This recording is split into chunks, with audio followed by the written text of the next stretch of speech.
Hola, ¿qué tal? Bienvenidos a nuestro podcast donde les gusta hablar sobre cómo los medios de comunicación influyen en la sociedad. Mi nombre es Felipe Fonseca y el día de hoy vamos a recorrer unos un par de décadas atrás para ver un caso que afectó a la sociedad y cómo los medios de comunicación no hicieron realmente su trabajo para poder prevenir este desastre. En este caso, si quieren pueden ir dejando en los comentarios cuáles creen que será el tema del que vamos a hablar el día de hoy. Pero mientras tanto, me gustaría presentar a mis panelistas. Tenemos a Marcio Tobler, Alejandra Marca y Sergio Trujillo. ¿Qué tal, chicos? Un gusto tenerlos el día de hoy, una vez más. Y bueno, con esto dicho, vamos a presentar ya nuestro tema.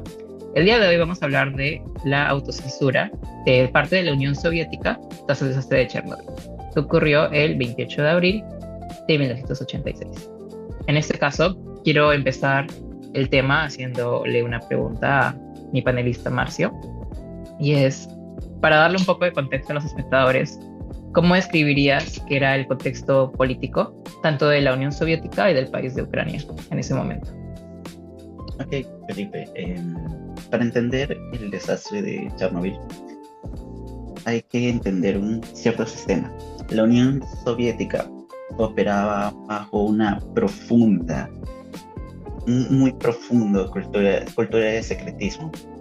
La prensa no existía como poder independiente, sino que estaba subordinada totalmente al gobierno, que aplicaba una estricta censura preventiva para controlar cada palabra que se publicaba o movía, ¿no? Este control generó algo aún más peligroso, una fobia, se podría decir, a mostrar cualquier fallo en el sistema. Dentro de la planta y en toda la burocracia, los propios trabajadores tenían mucho miedo a informar sobre los errores o problemas por temor a ser sancionado, ¿no? Castigado. Eh, Esta autocensura y este control sobre la información fueron lo que cultivó, que permitió que este error inicial en el reactor, que ya hablaremos de eso, se convirtiera en una catástrofe nuclear a nivel global. Claro, básicamente buscaban no hablar para evitar represalias, ¿verdad? Y Sí. bueno, ahora vamos a hablar con Sergio, porque él ya nos va a transportar a los primeros días de la catástrofe. ¿Qué tal, Sergio? ¿Qué tal? Bueno, previamente notamos una característica también de este sistema que era acerca de la minimización del riesgo. Es decir, así como tenían un poco de miedo ciertos trabajadores de informar, digamos, algún fallo, este se minimizaba por los propios jefes, por los propios, hasta del propio gobierno, ¿no? Entonces, después de este accidente, después de lo ocurrido, no se informa a la población de Pripyat, es decir, el gobierno soviético estaba callado, como que no aclaraba qué es lo que estaba pasando. Y es por eso que no se evacuó a tiempo y pasadas las 36 horas recién sucedió la evacuación.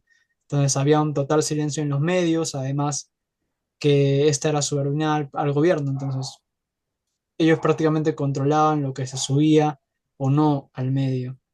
Y yo creo que también trataban de proteger un poco la imagen de su gobierno debido a que estos tiempos eran, todavía se estaba dando la Guerra Fría, entonces había un poco de choque de ideologías y por no dar una mala imagen no informaron nada al mundo, ¿no? Entiendo. Gracias. En este caso, Alejandra, vas a pasar a hablarnos de los aspectos técnicos y científicos, ¿verdad? Sí, bueno, si vemos el aspecto técnico y científico, en Chernobyl todo esto pasó porque el sistema soviético tenía una estructura muy rígida. Los directores de la planta buscaban cumplir primero con metas políticas y eso hacía que cualquier reporte incómodo pues se archivara. Además, el Comité para la Seguridad del Estado, conocido como la KGB, y el Ministerio de Energía presionaban para que las plantas nucleares se vieran perfectas, así que admitir fallos podía costar ascensos, presupuesto o incluso sanciones. Los ingenieros ya habían reportado fallos, pero sus advertencias fueron ignoradas. Por eso muchos preferían no insistir y los informes que mostraban riesgos se reducían o se redactaban de forma, pues se podría decir, ambigua. Y después del accidente, lo primero fue entrar en modo negación total, admitir que hubo errores humanos o que el reactor 4 tenía fallas, era básicamente aceptar que todo el sistema había dejado pasar algo grave y nadie arriba quería cargar con eso. Entre la política, el miedo a quedar mal y el orgullo tecnológico, terminaron empeorando todavía más la situación. Entiendo, y por lo que mencionas, ahí veo lo que quisiera catalogar como relato soviético, y acá es donde me genera curiosidad. ¿Cuándo es que ese relato soviético cae? Marcio, creo que nos vas a dar tu votación. Eh, sí, de hecho, el secretismo de Chernobyl se derrumbó gracias a un factor externo, se podría decir. Suecia, 2 días después de la explosión, 28 de abril, para ser exactos, una central nuclear sueca a más de 1.000 kilómetros de distancia detectó radiación en su personal, dándose cuenta que la nube provenía de la Unión Soviética. Esta alerta internacional forzó a Moscú a reconocer el desastre, pues, ¿no? A pesar de esto, el líder soviético, Gorbachev, tardó 18 días en dirigirse a la nación. Mientras tanto, medios occidentales ya tenían la prueba irrefutable porque habían imágenes satelitales que mostraban claramente el reactor destruido, ¿no? Y humeante. La verdad, ya había viajado por el mundo mucho antes que pues la Unión Soviética estuviera dispuesta a admitir, pues, ¿no? Lo que había pasado. Entiendo. Y acá quiero hacer una pregunta después de que ya se revela. ¿Cuáles son las consecuencias políticas que ocurrieron? Bueno, hay ciertas consecuencias políticas. Creo que la más importante es la crisis de la legitimidad del Partido Soviético. Además, sabemos que los ciudadanos, al descubrir que el Estado soviético les había ocultado esta información que es totalmente peligrosa porque causaron daños que son imposibles de reparar, ¿no? Y ahí se genera pues una desconfianza entre el pueblo y el Estado. Aparte, otra de las consecuencias es que el gobernador en ese entonces, Mikhail Gorbachev, aplicó el Glasnost, que era una medida en la que eh, se eliminaba un poco la censura, trataba de que los medios tengan un poco más de transparencia e independencia, entre comillas, pero yo creo que también esta catástrofe de Chernobyl lo vincula un poco a la disolución o al colapso final de la Unión Soviética, tal y como lo dicen varios medios. Ok. Y bueno, para llevarlo un poco al tema de nuestro video podcast en general, que siempre llevamos, que es los medios de comunicación, ¿ustedes creen que se pudo haber evitado toda esta catástrofe sin el hecho de que los medios se autocensuraron? Bueno, yo creo que sí. Evacuaciones más rápidas y alertas tempranas habrían salvado vidas y evitado muchas enfermedades. Mucha gente estuvo expuesta porque no se les avisó a tiempo que la radiación ya estaba en el ambiente. La evacuación ocurrió recién 36 horas después, cuando ya todos habían respirado, comido y caminado entre material radioactivo. Si las autoridades hubieran reconocido el accidente desde el inicio, podían evacuar Pripyat ese mismo día y activar los protocolos de emergencia. No habría evitado todo el daño, pero sí habría reducido muchísimo las consecuencias humanas. Claro, como dice Ale, una comunicación transparente habría permitido que otros países cooperaran antes, que otras personas se hubiera reducido totalmente el riesgo, ¿no?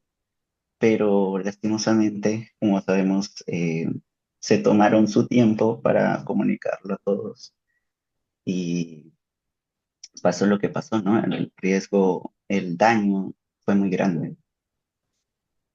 Claro, así como dicen mis compañeros, yo también estoy de acuerdo y siento que se pudo haber evitado un daño parcial, ¿no? De todo lo que pasó.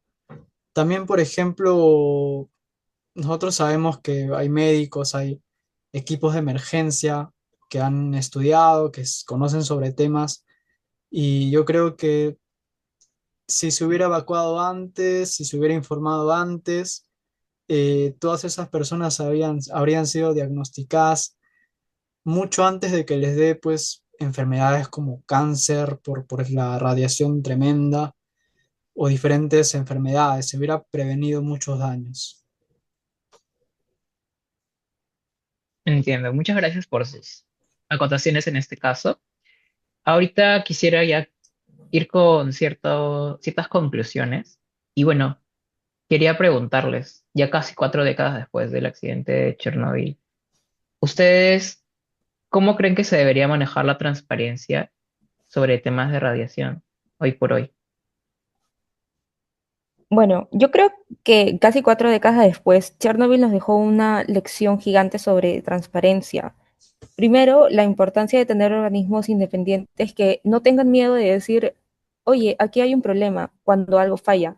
Segundo, la necesidad de protocolos de alerta inmediata porque en un accidente nuclear cada minuto perdido significa más gente expuesta. Y tercero, la importancia de compartir los datos de radiación a nivel internacional, donde los países compartan información sin ocultarla ni maquillarla.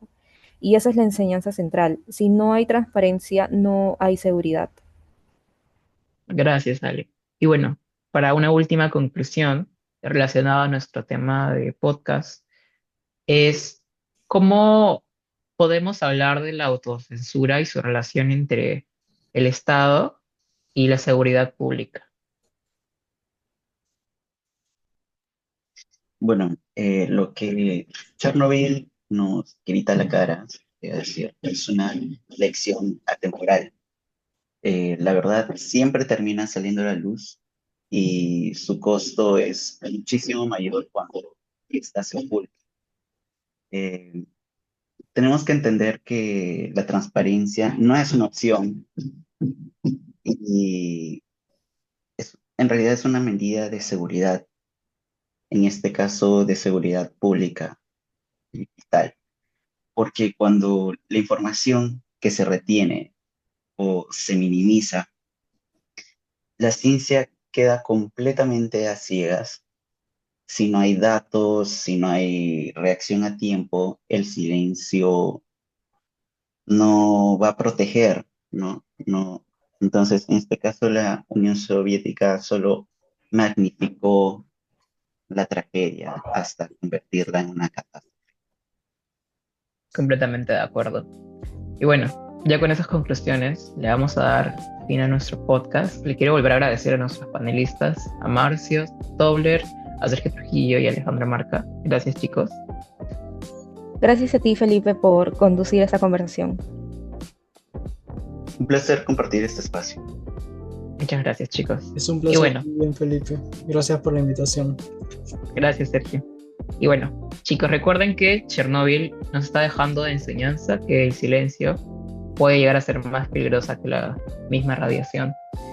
Y bueno, me vuelvo a presentar, pero en este caso para despedirme, soy Felipe Fonseca. Muchas gracias por acompañarnos el día de hoy.